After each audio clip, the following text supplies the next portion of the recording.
Hey, what's going on, everybody? We want to welcome you to this episode of the Marketing Today show, and we have a very special guest by the name of Vesen Chetty in the house today. And I'm so excited to introduce him. He's a very special friend of ours, and he's such an humble guy, such an amazing guy to have on the show today. And he's going to be sharing some secrets of how he went from zero to making millions of rands in his businesses.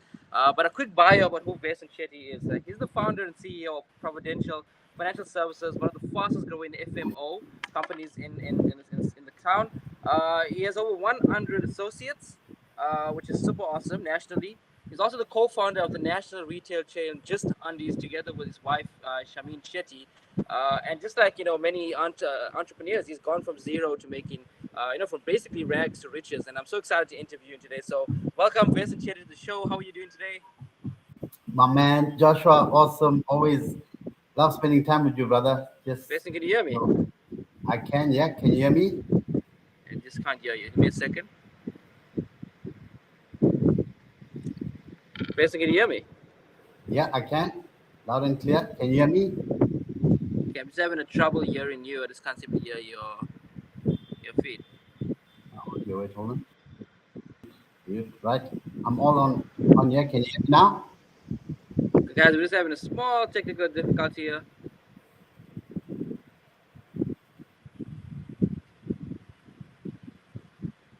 Let me know in the comments if you guys can hear Vesen or if it's just me. You can hear both you guys. It's just me. Okay. Give me a second.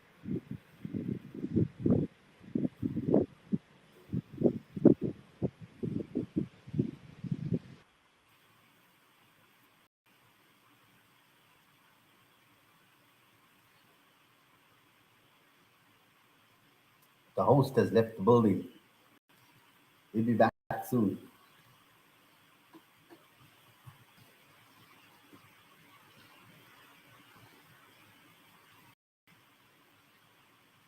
Awesome, guys. In the comments, while we're waiting for Joshua to get back, just post where you're from, what do you do.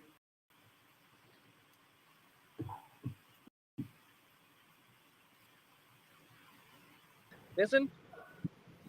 I can hear you. All right. Can you hear me all now? good. Everything's all good. So Okay, off to a good awesome. start. All right. So how you doing, Vesen? Awesome, man. Yeah, I was just saying it's so awesome spending time with you, Joshua. I've been watching you and your business with your channel and your marketing organization growing, and it's really inspiring, man. I always love being around young, up and coming entrepreneurs. That I'm making changes and doing things differently. You're definitely one of those guys. You've got a long way to go, and we know you're going to be one of those legends that we're going to be talking about in the future. So I'm going to be interviewing you one of these days. Thank you so much, buddy. So listen, I mean, you went from doing how did you combine Just Undies, right? Which is nightwear and underwear together with financial services and all these kind of things. Like, how did you manage to combine these two industries? And Yeah, how did you just go from one industry to the next industry and find the logical reason to go from that to that? Yeah, you know what? Just on a funny side, I always say to my clients, my job is to provide cover, right? So with undercover or Yeah. life cover, we're gonna give you cover. That's how we go about it. But yeah, just to give you a quick story there, I was in financial services. I got into that business first, and we had an opportunity with one of my clients that used to manufacture these garments. And at that time, we were, just up and coming at a young family. So we were always looking at making some extra money. So I used to buy some stock from this guy, and my wife used to go and sell it to friends and family. And that turned into a little business. And then the first store came along, and the rest is history, they say, right? Yeah. Well, I'm guessing you have a good night's sleep. You're ensuring people a good night's sleep, and you're also ensuring them some good life insurance. So, so pretty Yeah, excited to absolutely. know that. So I want to know a little bit about did you find the principles right with the growing your company with Just Undies? Did you find it to be the same principles growing your company for financial services? And what was the commonality between succeeding in one industry and succeeding in the other industry? Did you find it different, or you find it mostly the same things amongst both? Yeah. So look, the principles of a business, I think, is the same. You want to give good quality, good service. You want to be, trustable, People need to know they can trust your brand. So there's a lot of shared principles with any business, right? They need to know that you're going to be there. You're offering good value. Those are the basic principles, um, and giving them that kind of security, especially on the insurance side, but also on the retail side.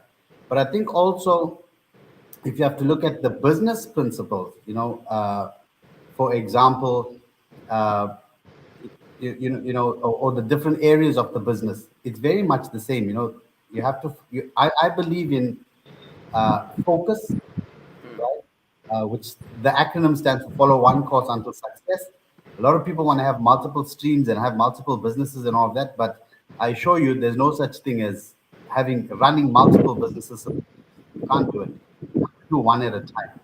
You have to get one over the hill first before you can get the next. And that's what I did. I had the retail business. We had that running for a while, right? And sorry, the insurance business first, that was running. And then I took my eye off the ball there, started the retail business, started putting effort and energy into that business. That started doing well, but my financial services business took it. So, there was this balance, but we put in the effort, the energy to get that going. And unfortunately, my wife got involved in the business as well. She decided to leave work and get more involved in that. So that took away a lot of the is that I was focusing on that business and allowed me to go back into the financial services. And so it's so How important. important was your wife there, Vesen, in the process? Play a Hey, significant you know role. what? I'm going to tell you guys something on this call right now to the young entrepreneurs that are up and coming. One, your biggest, one of your biggest assets in business is your partner, right? They'll either make you or break you, your partner. And it's so important to have somebody on the same wavelength as you. You're on the same page. You'll have the same vision. You're working together, supporting each other, motivating each other. The moment you get one of the partners that's negative or always seeing the problems and obstacles instead of the opportunities, then it drags the other one down. So that I'm a very very strong believer in couples working together. I encourage that, and we promote that, and we say that if you work together, you can achieve so much more, right? So my wife has played a very very important role in our business from the start, and the other thing that's important is that we've got different, I would say, skills, right? We have different areas where we are stronger. For example, I might be stronger in marketing and the social side, all of that. She's more introverted. She's more on the finances, the back admin and all of that. She's very good with that. So you take those two and you combine them, and you've got an amazing combination. A lot of people think, I want to find a partner that's just like me, somebody that likes to do everything that I do, somebody that's strong in the same areas that I am in. If I'm good in, uh, one area, they must be good in the same area, and all of that. But that creates an imbalance because life is made up of a number of different areas. And if you've got somebody that's stronger in the places that you are weak, it takes, Yeah. it really helps. Yeah, well, that's so awesome. I mean, like even if, not just a partner with your wife. I mean, sometimes it's also a partner in business as well. I think that's also plays a role, don't you think? Like, having the right team around you and people that can support you in areas that you may be weak in, but they probably stronger in. So I want to ask you a question. So, growing up poor, and I know you're from Ispingo, right? And I'm from Phoenix, and sometimes it's very difficult to believe that you can, achieve such amazing success in your life, right? And I'm looking at your house behind you. That's a beautiful, beautiful home you got there. Thank you. But I want to know that, at some point you didn't. At some point you probably didn't believe that you could get to where you were. And what helped you overcome those doubts in yourself? And how did you go from going from zero, which is like having no belief at all, and what role did certainty and belief play in getting you to where you are today? Wow, that's a great question, and I think everybody needs to dig deep and find that belief. Just a little bit about my background. I come from an average family. I would say below average family. Not we weren't um, in financial trouble or anything like that, but we weren't wealthy, but we weren't very poor. right? So we were okay. We paid the school fees. We had clothes, we had food, we had all of those things. My dad ran a little shop, it was a takeaway, which basically paid the bill. He never had a brand new car. We never went on holidays overseas. None of those things. This was like an average ordinary life, but we were taken care of, right? So that was my background. However, when I had completed university, I was probably in my early 20s. Um, my mom, my mom got ill and she had cancer. And at that time, my dad took all his energy and focus and to help mom, get the best care and all that. And those days there weren't any medical aid or we couldn't afford it. So we went from doctor to doctor. And at the time, his business ran down. So, in a couple of months' time, we lost mom, but also the business. We lost our house. Our house was repossessed. So as a young man, we had no mom. There's myself and my two brothers. We were out on the street literally. Right? So we had to go out and find jobs. I started working as a bellboy and then a waiter. Then I worked in a warehouse. I drove forklift, I packed pallets. I did all of those things, working night shift. Rented, from outbuilding to outbuilding. Now they call it granny cottages. We used to call them outbuildings in those days. So it was a challenge. So uh, literally down and out, broke. We started at negative, right? And I think one of the, for me, one of the key areas I think was my mom and my dad. They played a vital role in our upbringing, teaching us about hard work, teaching us to just keep working hard. They worked from 6 a.m. to 8 p.m. every day. I saw that. I saw my dad do that for 17 years. But also, my mom always put belief into us. Yeah. I remember so clearly. It was a matric. I think it was one of our matric, and I was so concerned when our results were coming out, and I honestly didn't think I'd made it. Right, and I wasn't the brightest in school, and I was stressed out. And she kept saying, "You're gonna do it. You're gonna do it. You're a champion. Nothing's gonna stop you. You're gonna make it. Don't stress. You're gonna be the best." So I remember those words very, very clearly, and it Yeah. stuck with me. So I got my results. So even in the worst of times, I always got back into that, you know, uh, and those are the kind of things that made me realize, what, you can make things happen. So belief is very, very important, guys. I think as you get older, and this is what had happened as well. As you got older, we get into the real world. We went through those challenges, and then I eventually ended up with these jobs. I remember working in a warehouse, and I love these BMWs that came out those days. It was the M3 BMW, and I remember telling all the guys in the in the in our shift, right? Yeah. All the forklift drivers, and I'm going to drive a BMW. I'm going to drive a Mercedes AMG. I'm going to do all the things, a brand new one. And the guys are like, oh, yeah, yeah, yeah. But it was just that belief of just having, that vision of, I don't know how it was going to happen. Just believing and holding on to those dreams, I guess. Yeah. That's so awesome. And Vincent, I don't know if you noticed, I lost my mom also at the age of 8, and it was a tough process for me. I remember I made my first, in sales and business, I made my first million when I was 25 years old, and I was like, this is amazing, and that kind of a belief that I can do something allowed me to go well beyond that, because of some sort of results that I had in my life, and I think took one step to the other. So I got to that certainty that I have today in marketing and business. So totally agree with you with everything you're saying there. So let's talk about some practicalities.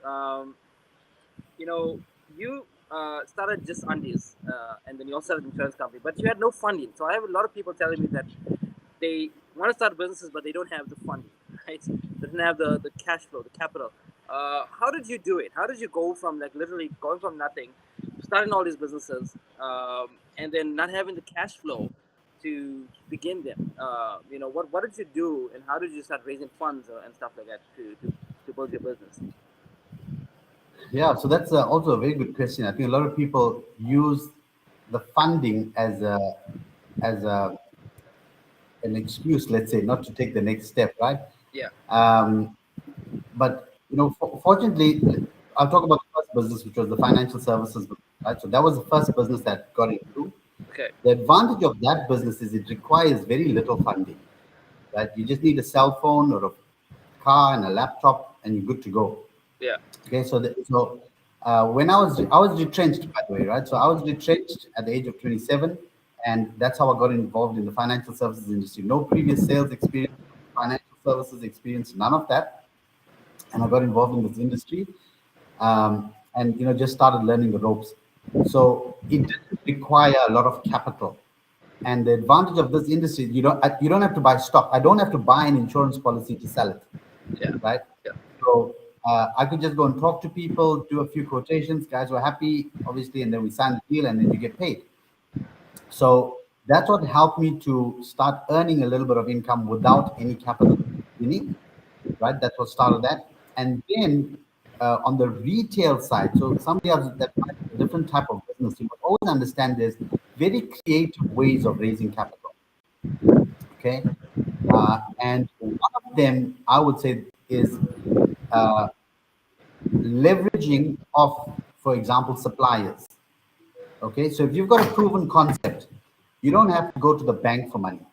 If you're going to buy, for example, when we started the retail business, we had been doing that first basically as a side hustle. That's how it started, right? So Yeah. we were buying a little bit of stock from the suppliers, selling them, going back, buying, selling.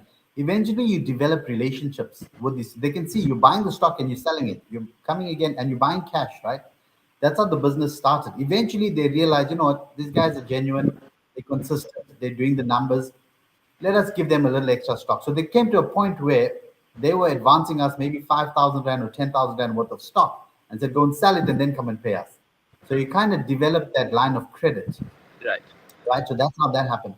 Then we had this opportunity with the store to open our first store. Now that's going to take a lot of capital, right? Because you need to have money for deposit, you need to have stock, you need to have shop fitting, you need to have money for marketing, you need to have stock control systems, point of sale systems, cash registers, and all of those things, computers and the works.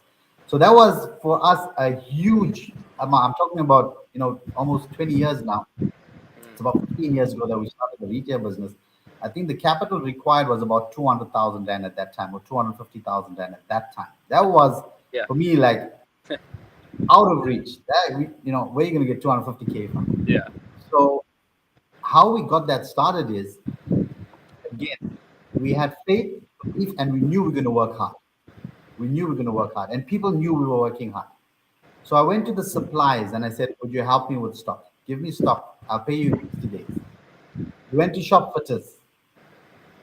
They wanted a small deposit. We had a little bit of deposit. We gave everybody deposits and they said, right, they'll do the store for us. We did that with the newspapers. Back in the day, there was no social media. So the only way of advertising was through the newspapers. At the time, it was the Phoenix Tabloid, right? And that was our first store that we opened. So we went to the newspaper and said, we want to run these adverts. We pay you in 60 days. And fortunately, sometimes it's important to have your word, to keep your word, and to develop relationships with people, especially suppliers, and build yourself, as a business owner. So many of them came to us and allowed us to do that. That is how we managed to start that store. There was no capital injection from our side, no major capital injection, and we got the store going. And the challenge was this: we knew we had this overhead, we had this 200,000 Rand worth of expenses that we needed to pay off, right? And that drove us. That gave us something. He was, I need to get this thing sorted out. I need to make sure I pay my suppliers. I need to, sort all of that out so that I can get better relationships with them. Yeah. And that is literally how we built that business up, through relationships and through keeping our word.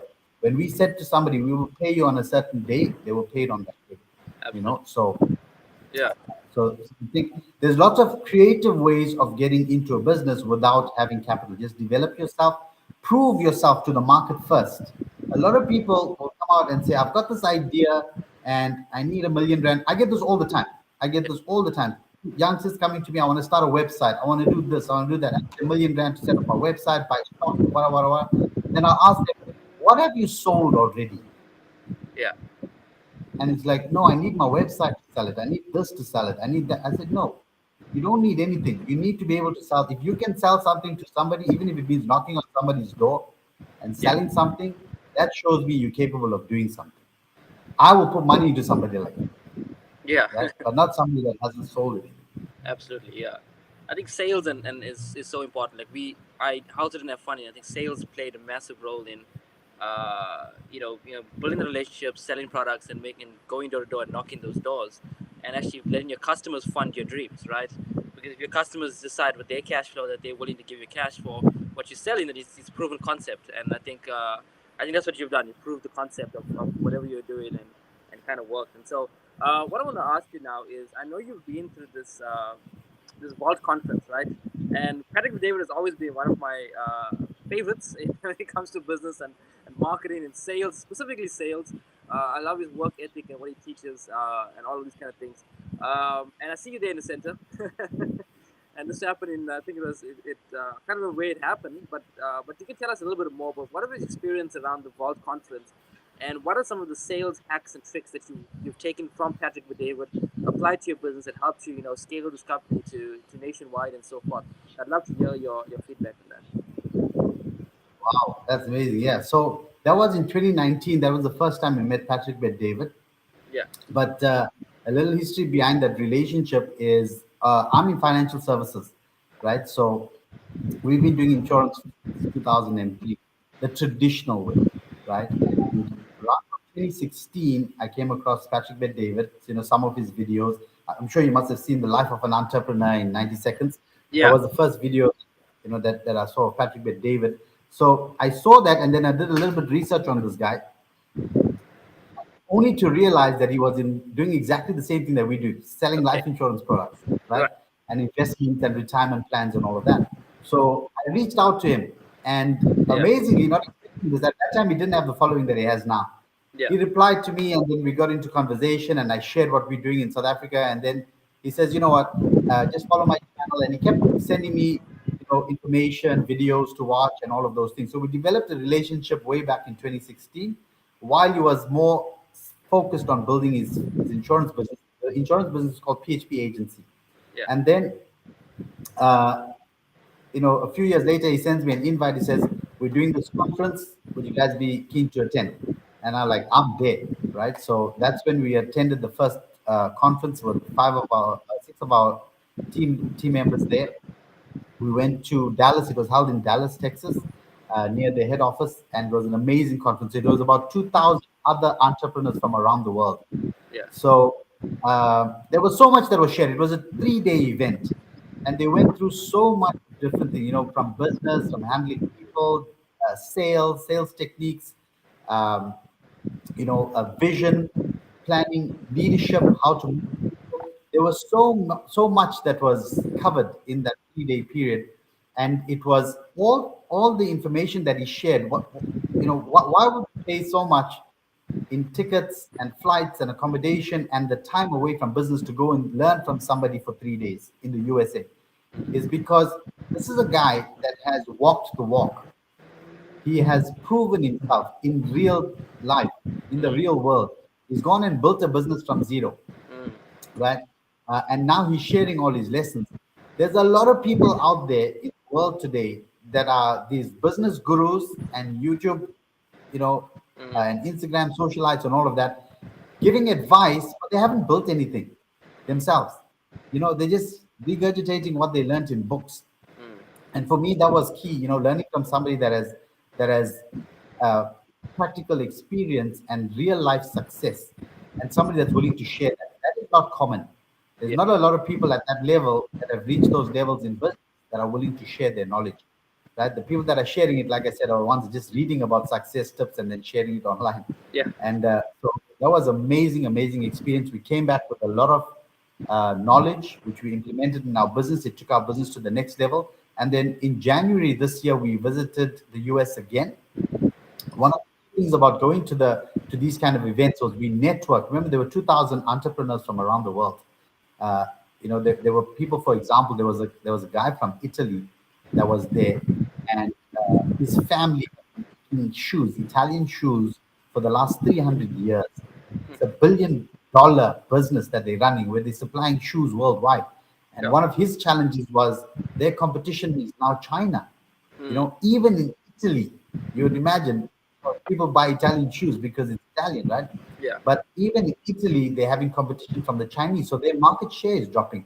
So Yeah. these were the kind of conversations we were having with high-level entrepreneurs and business owners from around the world. So the networking was amazing. Yeah. So we met a lot of people, including people from PHP. And one of our other mentors is Jose Gaitan, and he's one of the leaders at PHP. He invited us to his conference in January this year. Yeah. And again, we went back, learned a lot. This time it was more specific in our industry, and we've come back and we're implementing a lot of that training that we received. Yeah, so it's absolutely important. That's why I'm so proud of you, Joshua, what you're doing and sharing the knowledge that you have in business. We need these kind of environments. And I always tell people the best investment you can make is in your own self development. So Totally. Yeah. So I love. Thank you so much for that. She's absolutely gracious. Vesen, I want to ask you. So, what? I'm a sales funnel guy, so I'm always about sales processes and sales systems and what is the process that you use to gain customers. So you grew a company that's hundreds of people across the globe, right? What's your sales funnel? What's your sales process that kind of looks like? Like how do you go from zero, people not knowing you, to getting to know you, and those kind of things, and what's your process right now to growing your team? yeah, so we have a very unique system, right? It's Okay. not a traditional system, and we don't use traditional media as such, like a traditional insurance company would. We don't. Firstly, we don't do cold calling, we don't do adverts, we don't do knocking on doors, none of those things. So we got a secret ingredient that we use, right? And I think the key, I'm talking about the financial services business, the key to that is networking, right? I believe your network will determine your net worth, right? And I think that is a skill that not a lot of people have, to be able to tap into their networks and expand and grow. But that is literally the marketing system that we use right now, right? So we only work with people we know and the people that they know. I Yep. will not call a stranger, for example, unless I've been introduced to that person. But we have a way of working that, so that we're only dealing with people that we know and customers that have uh, some sort of connection with us. Yeah. So it's a very different system. It's not traditional. We're not big on social media in terms of advertising or newspapers. None of that traditional stuff. You'll never get a cold call saying, "I'm calling from Providential Financial Services. We'd like to review your policies." It Yeah. never happened like That's that, the worst thing. right? So yeah, exactly. I So get those calls all the time. uh, yeah. So I always say there's very different markets to work in. There's hot markets and there's Yeah. warm markets, and then there's cold markets. Absolutely. I stay away from the cold markets, completely away. We only work in the hot and warm markets. Absolutely. It's Yeah. it's, it's a, Yeah, well, yeah. network marketing is, I mean, that's a massive, it's a massive business. I mean, you're already dealing with, you didn't have to go through the process of actually nurturing the customer from cold. When somebody knows somebody else, it's almost easier for you to close them into, whatever, help them in whatever industry or whatever you're selling, insurance, investments and so forth. And it's worked a tremendous deal for me. I've done it so many times with just people that I've just networked with personally. But I've also done it like what we're doing right now. This is networking, and it's so awesome. Just kind of leveraging of all the different people that show up on social media, even if it's offline. But I've seen it happen in my conferences. Host people coming to conferences and people just joining. We had guys from one company associated with somebody who was in a smaller company, and they connected, and they just kind of grew up from there. So I totally believe that your value of your company and the value of you and what you're going to create is determined by the value of your network and the people that are around you. And I think it's an awesome sales process, and maybe you should we should chat as well a little bit more uh, coming up very soon. So with that being said, guys, I'm so excited visiting you here. And my biggest thing is like you going from you going from this undies, right? This is just undies, by the way, all the way over to Providential, and for me it was like it's such an awesome journey for that. So what are some of your last words for entrepreneurs? I mean, what do you think we can what do you think is holding people back from taking action and reaching their dreams? and how can we overcome that in your work? Wow. So I think if you had to ask me, the biggest thing holding people back is belief, right? It's belief in themselves. Remember, I said my mom always said, "You're going to make something. You're going to be somebody. You're going to be somebody." Sometimes we don't have that person in our lives saying that to us. I feel that's like somebody injecting uh, Red Bull into you, if you understand what I'm saying. Somebody injecting some sort of IV drips. uh, nitrogen. You know what did they put in the cars for it to pass nitrogen, Yeah, right? NOS. nitrogen So oxide. Yeah, somebody injecting that with you all the time. That's the power of words, right? yeah, Now, unfortunately, we live in a world where not many people speak positive words. yeah. If you put the news on, what are you hearing? Negativity, negativity. You put social media, negativity, negativity. So that's the opposite of the positive words, Right. right?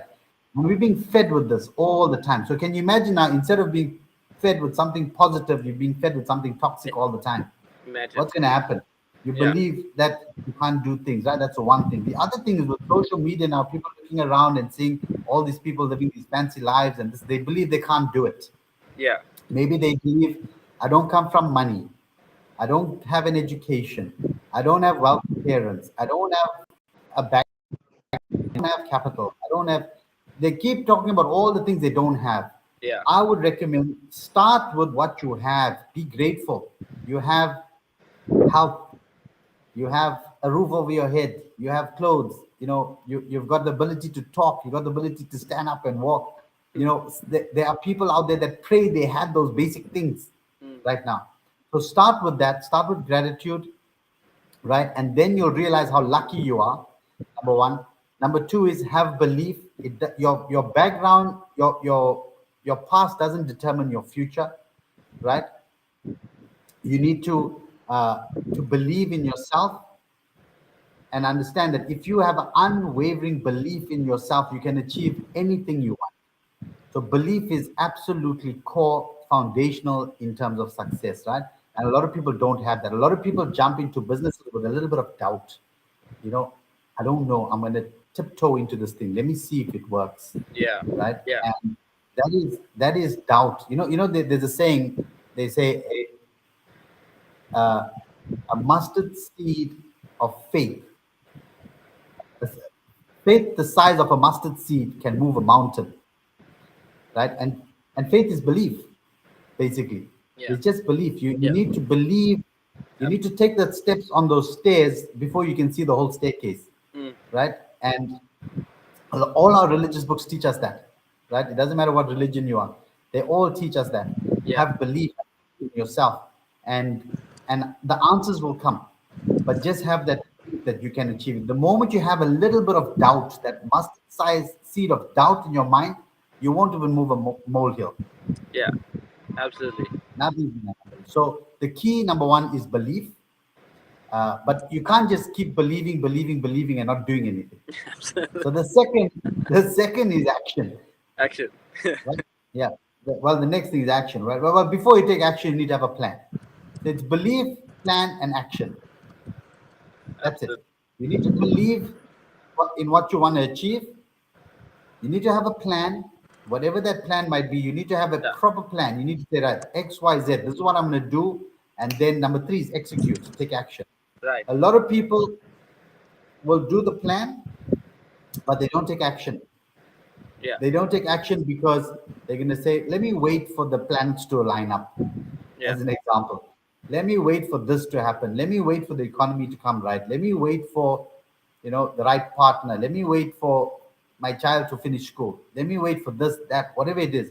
People Yeah. are waiting. Those are all excuses in your brain that's created by doubt, right? If you knew without any doubt that you can achieve what you wanted to achieve, you'll go out and start and take action. And the last thing I would say is speed. Speed is critical in business. I always say there's a reason a plane can fly, hundreds of tons Mm, can fly in the air. It's because of speed. mm. The moment it slows down, it's going to fall, right? It stays airborne. Speed defies gravity. You can fly. Yeah. Speed defies gravity. And if you had to look back in the businesses, the financial services business and the retail. Remember, I went into the retail business with a 250,000 and overhead. Yeah. I had to work with speed Yeah. because I had promised people I'm going to pay on certain dates. I had to work with speed, Yeah. speed, speed, speed, speed, speed. And that is what created the momentum for the business and shot it up. A lot of people start off slow. Let me start slow. Let me take it one day at a time. Let me do 2 calls today. Let me do 2 meetings today. They're not going to go anywhere. Yeah. They're going to be obsolete in a short space of time. Those that move with speed, lightning speed, are the ones that are going to see momentum, going to see growth. Absolutely. So those are my tips there. Believe in yourself, put a plan, Yeah. execute, take action, and do it with speed. With the speed. Do it with speed. What you can do in a week, do it today. You're talking about speed. Today, my sponsor is NOS. Oh wow, Yeah. Take one sip of this, awesome, and you can have super speed, super belief. nice. So I'm kidding on this plane. So, but I really appreciate this. I mean, it's so powerful what you're saying. A lot of I've got students across the country, and and a lot of the reasons why most people don't fail is because they don't believe, they don't go all in. They just dabble on the surface instead of taking massive action and producing that result. So, I totally agree with that with you guys. And I also got a special gift to give some of our guests here today. If you guys are live here today, I want to give you guys a specific offer.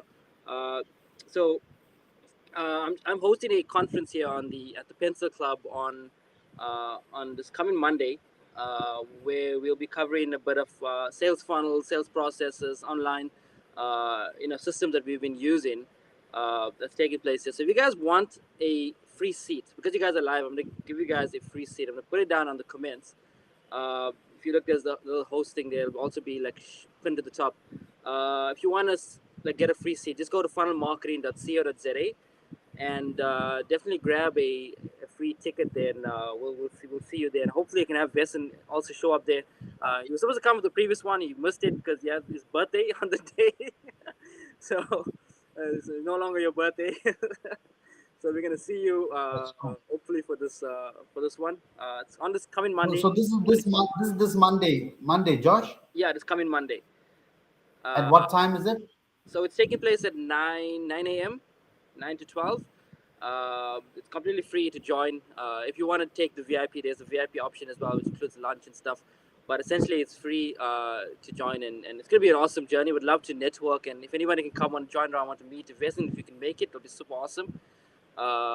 And then we can just kind of chat around a bunch of topics in sales and marketing and take this conversation further.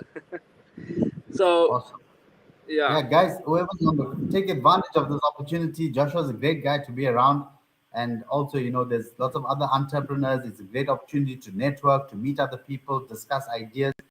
Sometimes when you network, it doesn't only mean you have to be selling to them. You could be learning from them. So take advantage of that. Thank you, Joshua, for that. no problem. Thanks so much, Vess, and I really appreciate you coming on the show, man. Belief, plan, action, and speed. That's the top four. So Yeah, hopefully see you that's again mine. soon in the coming weeks. And yeah, I guess take care, everybody, and thank you guys for showing up live. And I'll see you guys very soon. All right. Is there anything you want to say, Vesen?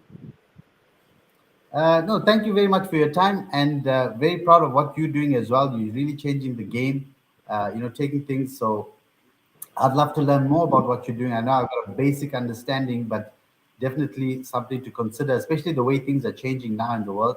I think you're right up there with technology and using the latest systems and all of that. And Yeah.